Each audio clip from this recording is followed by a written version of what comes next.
आप सभी को नमस्कार, शुभ संध्या। सार्थक government job point YouTube channel आप सभी लोगों का हार्दिक स्वागत करता है। यदि आप इस चैनल पर नए हैं तो चैनल को सब्सक्राइब, वीडियो को लाइक, शेयर ये 3 कार्य कर लीजिए और बेल आइकन दबा कर रखेंगे तो आपको नोटिफिकेशन मिल जाएगा और आप उसे शेयर कर सकेंगे। सार्थक government job point YouTube channel आप सभी भाई बहनों के लिए बहुत महत्वपूर्ण अपडेट लेकर के आया है, लेकिन आप लोग वीडियो न तो शेयर करते हैं और ना ही लाइक करते हैं। ये 40, 30, 35, 44, 55, 60 ऐसे लाइक से काम नहीं चलेगा, क्योंकि एक वीडियो को बनाने में और इन्फॉर्मेशन कलेक्ट करने में पूरा दिन निकल जाता है, ठीक है ना। और आप सभी लोगों के लिए जो निस्वार्थ भाव से प्रयास हो रहे हैं मेरे भाई बहनों, कोई यूट्यूब चैनल नहीं कर सकता। इस बात की गारंटी हम दे रहे हैं आप सभी लोगों को, ठीक है। और ये जान लीजिए कि जितने भी प्रयास आप सभी लोगों के लिए हो रहे हैं वो सारे प्रयास ना कभी कोई करता है और ना कभी कोई करेगा, लेकिन सिर्फ आप लोगों से स्नेह की बदौलत, आप सभी लोगों से स्नेह का जो हमारा नैतिक रिश्ता है उसकी बदौलत ही हम कार्य करना पसंद करते हैं और आप सभी लोगों के लिए बेहतरीन विकल्प के तौर पे सामने आते हैं। आप सभी लोग अपनी समस्याओं को हम तक शेयर भी कर सकते हैं। हम उन समस्याओं को यदि अधिकारियों तक पहुंचाने लायक होगी तो ज़रूर पहुंचाएंगे, और साथ ही साथ यदि शासन प्रशासन तक भी पहुंचाना होगा इसको तो जाहिर सी बात है उन तक भी ये बात आपकी पहुंचेगी ज़रूर। इन सारी चीज़ों को लेकर के हम कभी भी जद्दोजहद नहीं करते कि दिन भर में हम आप सभी लोगों को 5-7 वीडियो दें, ठीक है ना, क्योंकि उतना समय ही नहीं बच पाता है। अभी देखिए विद्यार्थी आ जाएंगे तो हमारा जो है मतलब कोचिंग स्टार्ट हो जाएगा और अभी क्लासेस चल ही रही हैं, तो जाहिर सी बात है इन सारे तथ्यों को लेकर के कार्य करना और आप सभी लोगों के लिए निस्वार्थ भाव से कार्य करना जाहिर सी बात है अपने आप में बहुत बड़ा कार्य है। इसलिए इस वीडियो में एंड तक बने रहिएगा, चैनल को सब्सक्राइब करके शेयर कर दीजिए। चलिए खबरों की शुरुआत कर लेते हैं। सबसे पहली बात करते हैं आपके यूपीपीएससी की। यूपीपीएससी इस समय कार्य कर रहा है एलटी ग्रेड की वेटिंग लिस्ट को लेकर के, साथ ही साथ पीसीएस परीक्षा की प्रीलिम्स के एग्ज़ाम को लेकर के, ठीक है। और चूँकि हम थोड़ा सा व्यस्तता हमारी कुछ ज़्यादा ही होगी भाई, घर पे कटाई मड़वाई दुनिया भर का प्रोग्राम चल रहा है, जिसकी वजह से भाई आज हमको 2 दिन लगातार जो है मतलब घर जाना पड़ा था। और मैं आप सभी लोगों को बता दूं कि इन सारे तथ्यों पर कार्य करने के उपरांत भी आप सभी लोगों के कार्य करने के बाद भी जो है थोड़ा बहुत अगर समय मिल जाता था तो पढ़ाई भी करते थे, लेकिन उतनी अच्छी प्रिपरेशन मेरी हो नहीं पाई है पीसीएस की। फिर भी कोशिश कर रहा हूँ कि अगर प्री देने लायक हों तो ज़रूर मैं इसमें सम्मिलित होना चाहूँगा। और मैं आप सभी लोगों को यूपीपीएससी की जानकारी दे दूं। इस समय 3 चीज़ों पर कार्य चल रहा है। पहला आपके एलटी ग्रेड की वेटिंग लिस्ट को लेकर के, दूसरा आपके आरओ 2023 के विज्ञापन को लेकर के, तीसरा पीसीएस प्री के एग्ज़ाम को लेकर के। चूँकि पीसीएस प्री का जो एग्ज़ाम होना है आप सभी लोगों का, उनकी तैयारियाँ तो कंप्लीट हैं, ठीक है ना। किसकी तैयारियाँ? यूपीपीएससी की तैयारियाँ, उनकी तैयारियाँ कंप्लीट है, लेकिन शासन इस पर स्टे कर सकता है, मतलब इस भर्ती परीक्षा को थोड़ा डिले कर सकता है। उसकी एकमात्र वजह है निकाय चुनाव की काउंटिंग, ठीक है ना। बहुत सारे जो सरकारी संसाधन हैं उसी में व्यस्त रहेंगे, और चूँकि हर ज़िले में आप देखेंगे कि मतलब कहीं न कहीं काउंटिंग सेंटर बनाए जाएंगे, तो जाहिर सी बात है सारा सरकारी तंत्र उसी में व्यस्त होगा। इसकी वजह से जो परिवहन की बसें भी होती हैं उनको भी ट्रांसपोर्टेशन में थोड़ा सा दिक्कतों का सामना करना पड़ सकता है। इसलिए आप सभी लोगों की ये परीक्षाएँ थोड़े दिन के लिए आगे बढ़ाई जा सकती हैं, ठीक है ना। और एक बात मैं आप लोगों को स्पष्ट कर दूं कि आरओ की जो वैकेंसी है, इतनी बड़ी वैकेंसी आज तक के इतिहास में नहीं आई है। एक बार आई थी 2013 में, ठीक है ना। उसके बाद उससे भी बड़ी वैकेंसी आपकी ये 2023 की वैकेंसी है, ठीक, जिसमें पदों की संख्या लगभग 1000 के पार है, ठीक। और आप सभी लोगों को एक बेहतरीन विकल्प उपलब्ध होगा कि यदि आप लोग थोड़ी सी मेहनत कर देंगे ना, तो कसम से आप लोग सार्थक government job point YouTube channel की इस बात को गांठ बांध करके रख लीजिए, आपको समीक्षा अधिकारी बनने से कोई नहीं रोक सकता, ठीक है ना। तो थोड़ी सी तैयारियां आप लोगों के बेहतरीन भविष्य के विकल्प के तौर पर सामने आ सकती हैं। फिलहाल जो 2018 के हमारे एलटी ग्रेड के भाई बहन हैं उनके लिए खुशियों की सौगात लेकर के यूपीपीएससी आने वाला है, और आप सभी लोगों को एक साथ 5 विषयों के वेटिंग लिस्ट देखने के लिए मिलेगा, जिसमें पदों की संख्या किसी में 26 है, किसी में जो 32 है, किसी में 12 है, किसी में 4 है। ऐसे पदों की संख्या आप सभी लोगों को देखने के लिए मिलने वाली है। और जीव विज्ञान की जो प्रतीक्षा सूची आनी थी, जीव विज्ञान की प्रतीक्षा सूची फिलहाल रोक दी गई है, ठीक है ना। जीव विज्ञान की प्रतीक्षा सूची इसलिए रोक दी गई है क्योंकि जितने मेरिट को उनको डाउन करना था उतने मेरिट पे विद्यार्थी प्राप्त ही नहीं हो पा रहे हैं। ठीक है ना। अब 2 अंक 3 अंक तो मेरिट डाउन होगी नहीं किसी भी तरीके से। और चूंकि जीव विज्ञान का आप सभी लोगों को मैं बता दूं कि प्रतीक्षा सूची पहले भी जारी हो चुकी है, ठीक है। तो आज जानकारी प्राप्त हुई है कि जीव विज्ञान में जिन 16 पदों पर ये वेटिंग लिस्ट जारी करने जा रहे थे, वो 16 पद समायोजन के माध्यम से भरे जा चुके हैं। मतलब स्पष्ट है कि दूसरे जगह से ट्रांसफर लिए हुए बच्चे जो है वहाँ पे आ चुके हैं। इस वजह से अब पद रिक्त है ही नहीं जीव विज्ञान के लिए, इसलिए जीव विज्ञान की वेटिंग लिस्ट नहीं आएगी, ठीक है ना। और एलडी ग्रेड की मैं बात कर रहा हूँ, आप टीजीटी मत समझ लीजिएगा। बात करेंगे आप सभी लोगों को सबसे महत्वपूर्ण मुद्दे पर जो कि संबंधित है। एक बेहतरीन विकल्प के तौर पे मैं आप लोगों को बता देना चाहता हूँ, प्राथमिक शिक्षा भर्ती के लिए कोई कितनी भी जद्दोजहद कर रहा हो कि नहीं आएगी वैकेंसी, इस साल नहीं आएगी, अगले साल आएगी, कुछ लोग तो जो मतलब एकदम से रिकॉर्ड ही बना दिए हैं। मैं आप सभी लोगों को बता दूं, वैकेंसी इसी साल आएगी। प्राथमिक शिक्षा भर्ती आप लोगों की तकरीबन 74,000 पदों पर होगी, ये भी क्लियर है, ठीक है। लेकिन ये वैकेंसी आप सभी लोगों की तभी इसका रास्ता साफ होगा जब बीएड बनाम बीएसटीसी केस का फाइनल ऑर्डर सर्वोच्च न्यायालय से डिलीवर कर दिया जाएगा। और पूरी उम्मीद है कि 30 अप्रैल से लेकर के 3 मई के बीच में आप लोगों को ये ऑर्डर देखने के लिए मिल सकता है, क्योंकि अब चूंकि वो डिवीज़न बेंच जो सर्वोच्च न्यायालय की है, जिन्होंने इस ऑर्डर को सुरक्षित किया हुआ है, इस ऑर्डर को लेकर के कार्य पूरा हो चुका है और किसी भी दिन ये लिस्टेड हो सकता है, ठीक है ना। किसी भी दिन ये लिस्टेड हो सकता है, काउंटडाउन शुरू हो चुका है, किसी भी दिन ये लिस्टेड होगा, किसी भी दिन आप लोगों के सामने ये पब्लिश हो जाएगा। और इसमें तय है बीएड छात्रों की विजय सुनिश्चित है और बीएड छात्र प्राथमिक शिक्षा भर्ती में थे, हैं और आगे भी रहेंगे, ठीक है ना। उसमें कोई दो राय नहीं, कोई जद्दोजहद नहीं है। आगे बढ़ते हैं, अब बात करते हैं आप सभी लोगों के सबसे महत्वपूर्ण मुद्दे पर जो कि संबंधित है आपके यूपी ट्रिपल एससी को लेकर के। यूपी ट्रिपल एससी इसमें आप सभी लोगों के लेखपाल भर्ती परीक्षा के परिणाम और मुख्य सेविका के साथ साथ तमाम अन्य भर्तियों पर कार्य कर रहा है। और चूंकि अब चुनावी चीज़ें चल रही हैं तो शासन प्रशासन उसी में व्यस्त है ना। और आप देख ही रहे हैं कि मुख्यमंत्री महोदय जगह जगह घूम रहे हैं, इस समय चुनावी प्रचार कर रहे हैं। तो अब उनके सम्मुख सारी चीज़ों को उपस्थित करना, सारी चीज़ों को उनको बताना, और यूपी ट्रिपल एससी ने जो पत्र भेजा था उसका जवाब अभी तक नहीं प्राप्त हुआ है। अमूमन देखा जाता है कि ज़्यादा से ज़्यादा 2 से 3 दिन या 4 दिन के भीतर आयोग जो है परमिशन दे देता है, लेकिन आयोग ने अभी तक यूपी ट्रिपल एससी को परमिशन नहीं दिया है। इसका एक फैक्ट सामने आ रहा है कि इससे चुनाव प्रभावित हो सकता है। रिजल्ट आदि जारी होने से चुनाव प्रभावित हो सकता है। जाहिर सी बात है, जो विद्यार्थी नौकरी पाएंगे उनका परिवार जो है वो लाभान्वित होगा।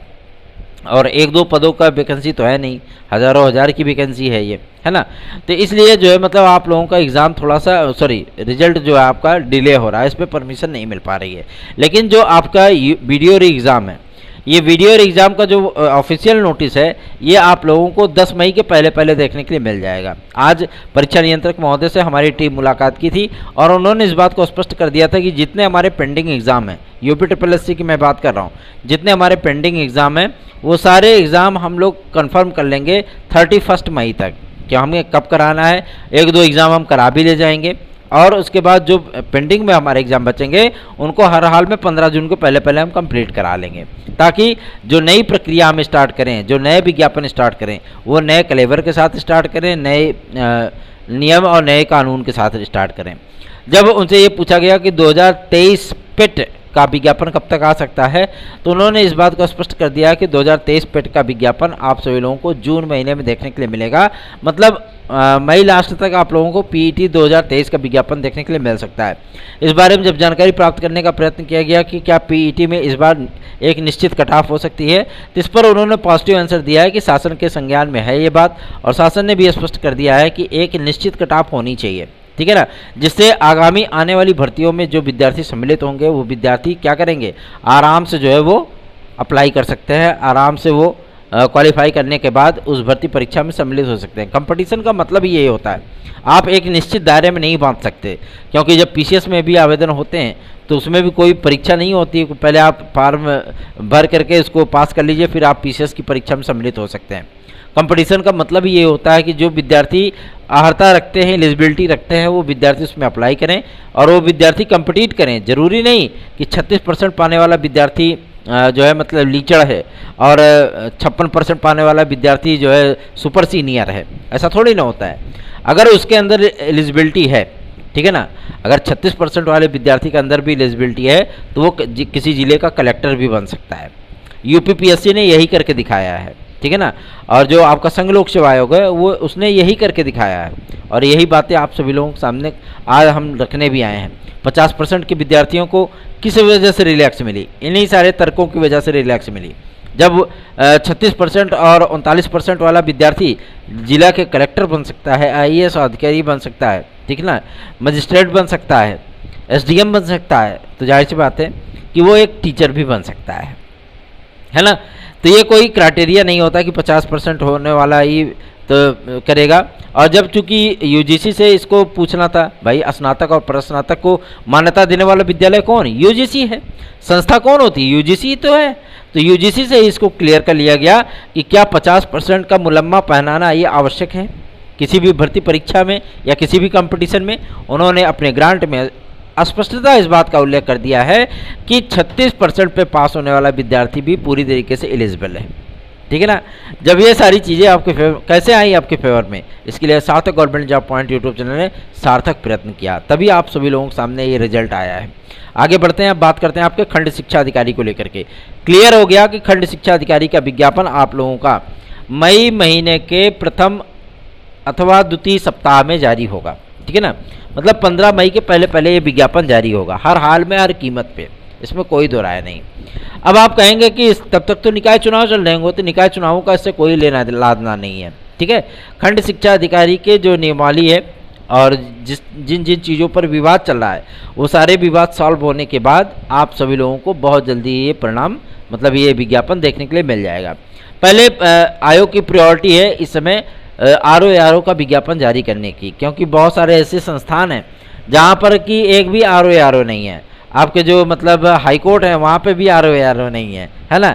और लोक सेवा आयोग में स्वयं आरओ इसमें नहीं है। समीक्षा अधिकारी की पद वहाँ पे भी रिक्त है। अगर ये विद्यार्थी इसमें सफल होते हैं, जो विद्यार्थी 2023 की वैकेंसी में सफल होंगे, उनके लिए एक प्रायोरिटी लोक सेवा आयोग भी रहेगी, उसमें भी एसडी का पद खाली हुआ है, ठीक है ना।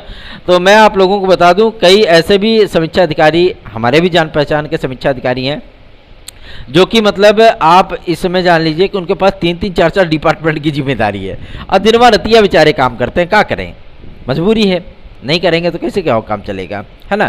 तो इसलिए शासन ने इस पर विशेष जो है दिशा निर्देश जारी किए हैं लोक सेवा आयोग को कि आप इस वैकेंसी को तत्काल जो है जारी करिए और अपनी परीक्षाओं को। और ये बात आप लोगों को मैं स्पष्ट कर दूं, ये भर्ती रिकॉर्ड समय में पूरी भी होगी, ठीक है ना, क्योंकि ओएसडी की तत्काल प्रभाव से आवश्यकता है। इसलिए इस वैकेंसी को हर हाल में हर कीमत पे 8 से 10 महीने के भीतर कंप्लीट कर दिया जाएगा, ठीक है ना। अब चूंकि लोक सेवा आयोग थोड़ा सा चेंज हो रहा है, अपने आप को बदल रहा है, और पीसीएस वगैरह की भर्ती भी आप लोगों को 8-9 महीने में कंप्लीट होते हुए दिखेगी, जैसे आपका लोक सेवा आयोग संघ लोक सेवा आयोग करता है, ठीक है ना।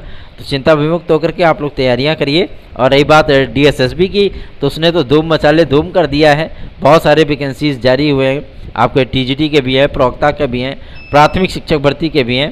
तो चिंता विमुक्त होकर के आप सभी लोग अपनी तैयारियां करिए। यदि आप लोगों को टेट से TET, super TET, TGT, PGT, LT, GSC, UP constable, खंड शिक्षा अधिकारी, यूपी ट्रिपल एससी और झारखंड टीजीटी, पीजीटी या डीएसएसबी के नोट्स आज चाहिए प्री और मेंस के, तो आप Sarthak government job point YouTube channel का नोट्स 9721411385 इस व्हाट्सएप नंबर पर प्राप्त कर सकते हैं। आज एक महत्वपूर्ण सूचना मिली है आपके 2023 टीजीटी पीजीटी के विज्ञापन के संदर्भ में।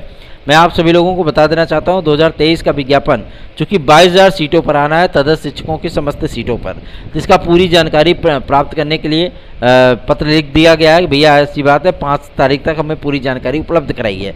और धड़ाधड़ जानकारियाँ अब आने भी लगेंगी, कहाँ फलानवा जगह इतने तदर्थ हैं, इतने तदर्थ हैं, इतने तदर्थ हैं। जाहिर सी बात है इन लोगों ने क्या किया था, आप लोगों के हक और अधिकार को मार करके ये लोग बैठे हुए थे। मैं ये नहीं कहता कि किसी को जॉब से बाहर कर दो, क्योंकि 15 साल 20 साल इन्होंने सेवाएं दी हैं, है ना। अब इस अवस्था में वो कहाँ जाएंगे, तो मैं ये नहीं कहता, लेकिन गवर्नमेंट भी इनके लिए रास्ता ढूंढ निकाली है। 1 जुलाई से इनको एक निश्चित मानदेय जो कि 13,000 से लेकर के 15,000 के बीच में होगी। कोई सीनियर होगा, अगर मान लीजिए उसने 15 साल या 20 साल सर्विस दी है, तो अधिकतम उसकी जो मानदेय होगी वो 15,000 रुपये होगी। और मान लीजिए कोई अगर 10 साल से नीचे है तो उसको केवल और केवल 12,000 रुपये मतलब प्रोवाइड किया जाएगा। ये शासन पूरी नीति बना ली है और इसी पे काम हो रहा है, यही आगे होने वाला भी है, ठीक है। और रही बात तदर्थ शिक्षकों के समस्त पदों पर विज्ञापन जारी होने की, 2023 का ये विज्ञापन आप सभी लोगों के लिए बेहद महत्वपूर्ण होगा, क्योंकि तदर्थ शिक्षकों की समस्त सीटों को छीनने में बड़ा मजा आएगा विद्यार्थियों को, है ना। तो आप लोग बेहतरीन तैयारियां करिए, और बेहतरीन तैयारियां तभी होंगी जब सार्थक government job point YouTube channel को आप लोग फॉलो करेंगे, सब्सक्राइब करेंगे और हमारे नोट्स आज लेकर के आप पढ़ाई करेंगे, तो आप लोगों को एक बेहतरीन विकल्प उपलब्ध हो पाएगा। तो देर किस बात की है, आप सभी लोग 9721411385 इस व्हाट्सएप नंबर पर हमसे संपर्क कर सकते हैं। आगे बढ़ते हैं, बात करते हैं 72,825 को लेकर के। देखिए 72,825 के संदर्भ में एक हमारी याचिका लगने वाली है सर्वोच्च न्यायालय में, जिसमें जो सर्वोच्च न्यायालय ने आदेश किया था 2011 टीईटी को लेकर के 72,825 के वैकेंसी को उन्होंने क्लियर कराया था अपने अंतरिम आदेश पे। बाद में उन्होंने इसको फाइनल डिसीजन में तब्दील कर दिया था, है ना। लेकिन चूंकि पूरी सीटें नहीं भरी थी, 6500 सीटें हमारी रिक्त रह गई थी, तो इन सीटों पर विद्यार्थियों का चयन होना चाहिए, विद्यार्थियों को इसका लाभ मिलना चाहिए। उन्हीं सारे तथ्यों को लेकर के पूरे ऑर्डर वगैरह कलेक्ट करने के बाद, पूरे साक्ष्य सबूत कलेक्ट करने के बाद हम लोगों ने बेसिक शिक्षा सचिव और बेसिक शिक्षा मंत्री को एक ज्ञापन प्रस्तुत किया था। उस पर उन्होंने पॉजिटिव आंसर दिया था, और चूंकि सारा कुछ होता किसके हाथ में, मुख्यमंत्री महोदय के हाथ में, तो हम लोगों ने जनप्रतिनिधियों से भी वार्ता की है, और प्रयागराज की सांसद महोदया आदरणीय रीता बहुगुणा जोशी जी को भी एक पत्र प्रस्तुत किया है, और उनके माध्यम से आदरणीय मुख्यमंत्री श्री योगी आदित्यनाथ जी को भी ज्ञापन प्रस्तुत कराया है। आप लोग निश्चिंत रहें, पॉजिटिव चीज़ें मिल रही हैं। आप लोगों का ये काउंसलिंग जून महीने में संपादित कराया जा सकता है। साथ ही साथ मैं आप लोगों को बता दूं 30 जून तक का जो टाइम है 69,000 शिक्षक भर्ती को लेकर के, 69,000 शिक्षक भर्ती पे भी कार्य शुरू हो चुका है। चूँकि 2 तारीख की इसकी सुनवाई लगी हो, जो डिवीजन बेंच में विद्यार्थी गए हुए हैं, तो 2 तारीख की सुनवाई के बाद आप सभी लोगों की लिस्ट बनना शुरू हो जाएगी, ठीक है ना। पूरा डेटा कलेक्ट कर लिया गया है, सरकार ने अपना एफिडेविट भी तैयार कर लिया है, हमको किस तरीके से वहाँ पे क्या बोलना है, क्या वहाँ पे रिटर्न सबमिशन दाखिल करना है, क्या सारी चीज़ें करनी है, क्योंकि 6800 का मामला पूरी तरीके से समाप्त हो चुका है, और इसको डिफेंड करने के लिए गवर्नमेंट क्या कर रही है उसमें वही चीज़ें होंगी। इसमें विजय गवर्नमेंट की होगी, विद्यार्थियों को इस याचिका से कुछ भी लाभ नहीं होने वाला है। ऐसी ऑथेंटिक और बेहतरीन जानकारियों के लिए आप Sarthak government job point YouTube channel को सब्सक्राइब करके वीडियो को लाइक जरूर कर दीजिए। आज वैसे भी बहुत कम समय मिल पाया, इसलिए थोड़ी सी वीडियो हमारे लेट हुई सुबह की भी, क्योंकि सुबह में इतने सारे कार्य होते हैं, है ना, और उन कार्यों को संपादित करते हुए आप सभी लोगों के लिए कार्य करना और अपनी नौकरी के साथ साथ जो है मतलब अपनी दिनचर्या को मेंटेन करना, जाहिर सी बात है एक बहुत बड़ा टास्क होता है। तो हंसते रहिए, मुस्कुराते रहिए, बेफिक्र होकर के, निश्चिंत होकर के, क्योंकि हम जो पॉजिटिव समाचार आप सभी लोगों को देते हैं वो मेरे मन की बातें नहीं होती हैं, वो हम प्रयास करके आते हैं, अधिकारियों से बात करके आते हैं, जनप्रतिनिधियों से बात करके आते हैं, मंत्री मिनिस्टरों से बात करके आते हैं, तब आप सभी लोगों को ये जानकारी उपलब्ध करा पाते हैं, ठीक है ना। इसलिए आप लोगों को पॉजिटिव रहने की आवश्यकता है, सकारात्मक रहेंगे, चीज़ें नकारात्मक आपको कभी नहीं दिखेंगी, ठीक है ना। असकारात्मक रहेंगे तो चेहरे पे एक अजीब सी तेज रहेगी, और आपका मस्तिष्क बिल्कुल शांत रहेगा, और आप अपनी तैयारियों पर फोकस कर पाएंगे। धन्यवाद, शुभ रात्रि।